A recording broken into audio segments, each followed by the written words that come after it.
بسم الله الرحمن الرحيم. اللهم صل على سيدنا ومولانا محمد صاحب التاج والمعراج والبراق والعلم، دافع البلاء والوباء والقحط والمرض والأكم،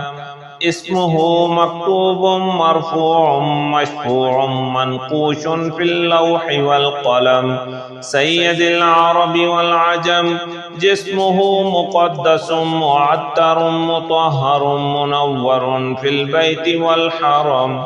شمس الضحى بدر الدجى صدر العلا نور الهدى كهف الورى مصباح الظلم، جميل الشيم شفيع الأمم صاحب الجود والكرم، والله عاصمه وجبريل خادمه والبراق مركبه والمعراج سفره وسدرة المنتهى مقامه وقاب قوسين مطلوبه والمطلوب مقصوده والمقصود موجوده، سيد المرسلين خاتم النبيين شفيع المذنبين، أنيس الغريبين رحمة للعالمين راحة العاشقين، مراد المشتاقين شمس العارفين سراج الصالكين، مصباح المقربين محب الفقراء والغرباء والمساكين، سيد الثقلين نبي الحرمين إمام القبلتين، وسيلتنا في الدارين صاحب القاب قوسين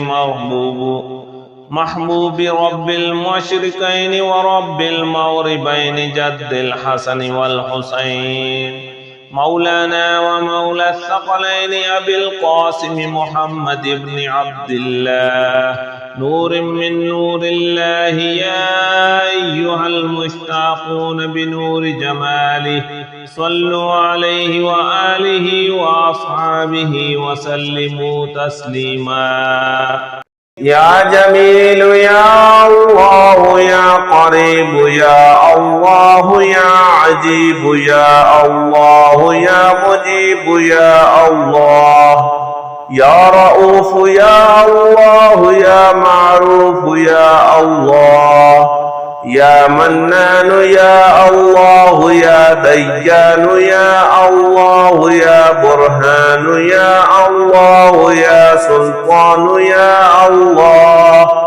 يا مستعان يا الله يا محسن يا الله يا متعالي يا الله يا رحمن يا الله يا رحيم.